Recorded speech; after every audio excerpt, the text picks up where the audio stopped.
Oi pessoal, a gente vai fazer esse vídeo para ajudar vocês a resolverem os exercícios que são pertencentes ao trabalho de recuperação.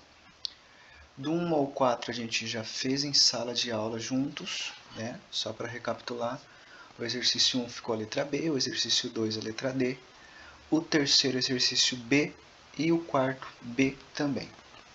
O próximo é o exercício 5, que trata exatamente daquela parte onde nós paramos dos elementos químicos, como a gente consegue identificar qual é a posição, seja o período e o grupo, a partir da configuração eletrônica. Aqui nós temos que esse elemento termina com 4s2 e 4p3. Quer dizer que nós temos a sua última camada de valência e o seu nível mais energético. Então ambas são 4. Isso indica que ele está no quarto período. Como ele terminou num P3 é o período mais energético, então é ele que vai determinar, ou melhor, o subnível mais energético, ele que vai determinar qual é o grupo. Se vocês lembrarem, grupo 1 e 2, S1 e S2, do grupo 3 ao grupo 12, do D1 ao D10, e do grupo 13 ao 18, do P1 ao P6. Então com isso a gente já tem que estar no quarto período, e com isso você consegue determinar qual é o grupo, com aquele esquema que a gente teve. Então, veja que só tenho duas alternativas com o quarto período. Tentem fazer e descubram aí qual é o grupo que pertence a esse elemento químico. No próximo, nós temos aqui uma tabela que mostra alguns elementos químicos e as suas famílias. Também naquele esquema que nós fizemos, os alcalinos tendenciam a ser mais 1, os alcalinos sempre mais 1, alcalino terrosos mais 2, a família do boro, na sua maioria mais 3, os calcogênios menos 2, halogênios menos 1 e halogênios menos 1. A partir disso, você vai determinar de que forma está escrito incorretamente a fórmula molecular. Então, o que você vai fazer aqui? O alumínio vai ser Al3+, né? O sódio vai ser Na+, lítio Li+, o bário Ba2+, o oxigênio O2-, o cloro é Cl- e o flúor F-. Então você vai fazer aquela regrinha do tobogã. Por exemplo, aqui o AlF3, ele é Al3+, mais F-. Pela regrinha do tobogã, o 3+ do alumínio desce para o flúor, para ser índice, e o -1 do flúor desce para ser índice do alumínio. Então perceba que essa fórmula aqui está escrita corretamente. Você vai assinalar aquela que está escrita incorretamente. Então siga esse exemplo e faça o teste com as outras 4 alternativas, A, B, C e D, que uma dessas com certeza vai ser a resposta da questão. O exercício 7, ele vai nos fornecer o número atômico do magnésio e do nitrogênio e pede para fazer algo muito parecido, para a gente determinar qual é a combinação correta desses dois elementos. Você pode fazer ainda uma outra coisa. O magnésio é grupo 2, ou seja, ele sempre vai ser 2+. O nitrogênio é grupo 15, sempre vai ser 3-. Então, Mg3+ com o Mg2+, com o N do nitrogênio menos 3, regrinha do tobogã. O 2+ do magnésio desce para ser índice do nitrogênio e o 3- do nitrogênio desce para ser índice do magnésio. Com isso você consegue determinar qual é a alternativa correta. No exercício 8, aqui a gente precisaria utilizar do diagrama de Pauling.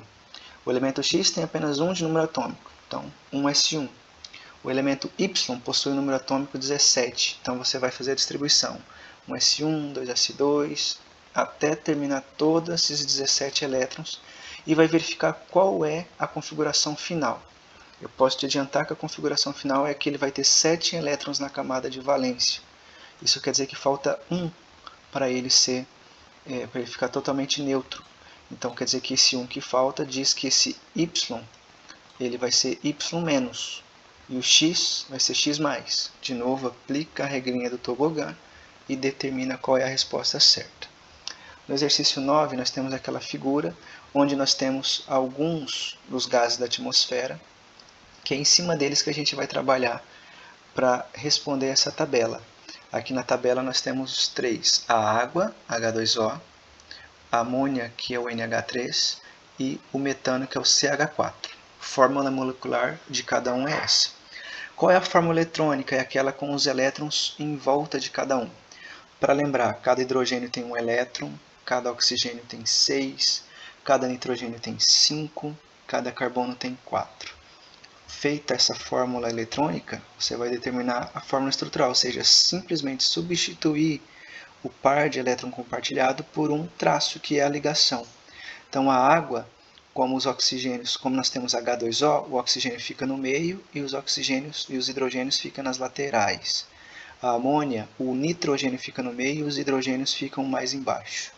No metano, o carbono fica ao centro e os hidrogênios ao redor, formando uma espécie de cruz, ou de X.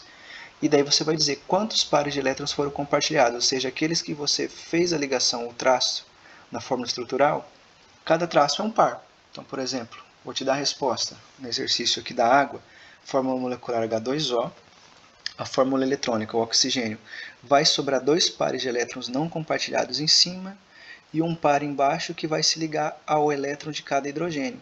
Então, na fórmula estrutural, nós vamos ter apenas 2 traços ligando cada hidrogênio ao oxigênio do centro. Então, quer dizer que nós vamos ter 2 pares de elétrons compartilhados. Lembra aqueles 2 que ficam em cima do oxigênio? Eles vão ser os pares não compartilhados, que serão 2. É só você replicar isso para a amônia e para o metano. Percebendo que a amônia vai sobrar apenas um par e o metano não sobra nada. Você já consegue determinar quantos vão ser compartilhados e qual a fórmula estrutural e eletrônica de cada um. Aqui no exercício 10, ele vai dar essa frase, que 1 litro de água filtrada ou fervida, acrescentar uma colher de sopa bem cheia de açúcar, tem ali a fórmula molecular, uma colher de café de sal, cuja fórmula molecular está ali. Então ele pede na letra A para você escrever somente as fórmulas químicas de quais são os compostos presentes nesse soro caseiro. Ou seja, água, a gente já conhece a fórmula, o açúcar está aqui e o sal está aqui. E daí você vai dizer então de cada um desses símbolos qual é o elemento correspondente. Então, o C, quem é? O H, quem é? O O, quem é? O Na e o Cl. A água já vai estar contido o H e o O aqui, então você respondendo automaticamente responde o da água. E na letra C você vai dizer qual é o número de átomos total do conjunto, ou seja, quantos átomos de carbono tem na água, no açúcar e no café. Quantos de hidrogênio tem na água, no açúcar, no café não, no sal. Quanto de oxigênio, quanto de sódio, quanto de cloro. Já meio que dei a resposta da letra B, mas para você já conseguir fazer direitinho essa questão aí. Tudo bem? Exercício 11, a gente vai tratar das diferenças da escrita, da simbologia dos átomos e moléculas. Então, qual é a diferença entre 2H e H2? Essa eu vou dar a resposta. O H sozinho é um átomo isolado. Então, aqui eu estou dizendo que eu tenho 2 átomos isolados. O H2 já não é mais só um átomo, ele é uma molécula. Então, essa é a diferença entre os dois. Agora, aqui embaixo, você vai perceber que CO ele é um elemento químico. Procura aí na tabela qual é o nome dele. Esse CO escrito em maiúsculo já não é só um elemento, nós temos 2 elementos aqui, o carbono e o oxigênio. Qual é o nome desse composto? Procura aí e diz para mim. O CO é um elemento químico. Este CO aqui é uma molécula. Me diz o nome de cada um e você já vai ter dado a diferença nessa questão aqui. E no exercício 12, aqui já vai falar sobre as ligações metálicas. Qual das alternativas tem apenas ligações metálicas? É você identificar em cada alternativa onde só tem metal. Por exemplo, N2 é nitrogênio. Nitrogênio é um gás. C, carbono. Carbono é um ametal. Então, você fazendo dessa forma esse comparativo, você vai perceber que somente uma questão tem metais e são todos metais bem conhecidos. Se você tiver dúvida, pega a tabela e consulta o símbolo de cada um. Quem é o AU? Quem é o Zn? Quem é o P? Lembrando que esse 4 está indicando a quantidade, então você vai procurar por somente a letra. Você não vai procurar na tabela quem é o P4. Você não vai encontrar, você vai encontrar o P, que é o fósforo.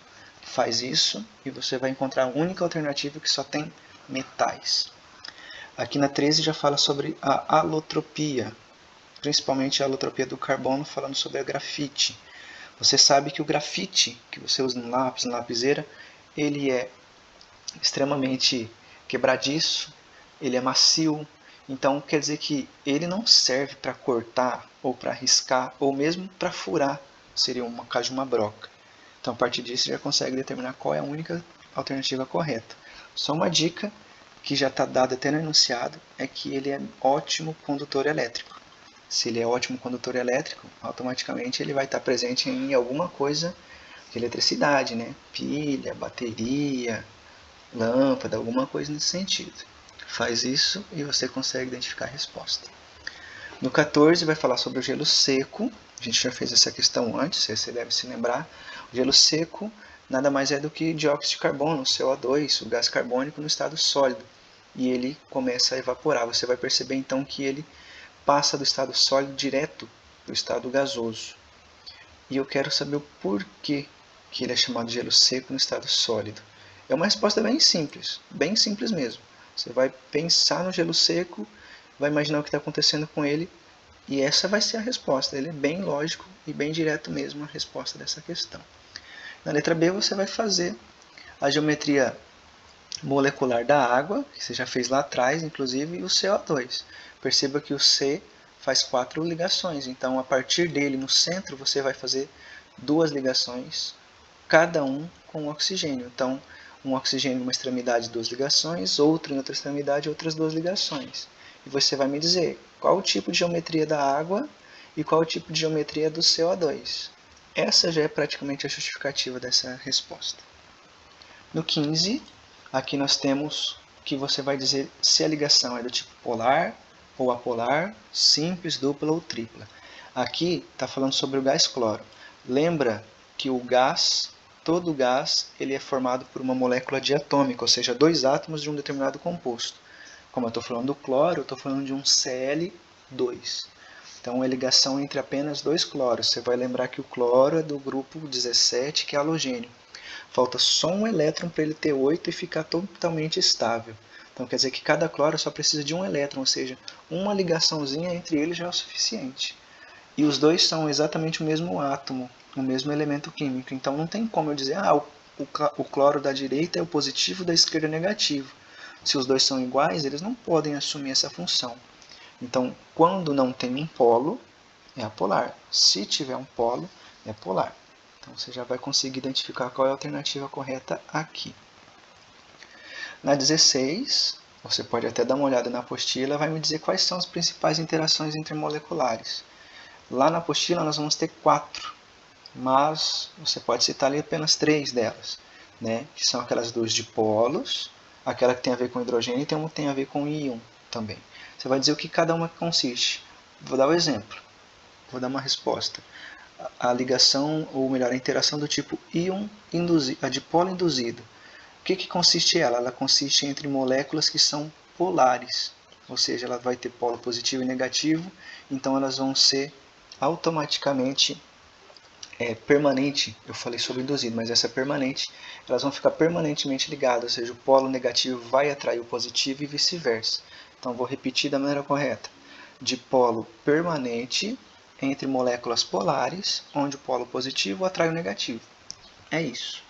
E você vai ter outras 3, que você vai simplesmente explicar o que acontece nelas. Essa do hidrogênio só liga com esses 3 específicos aqui. O íon é específico com isso daqui. É algo bem simples. Não precisa fazer uma resposta grande ou bem complexa. É algo bem simples mesmo.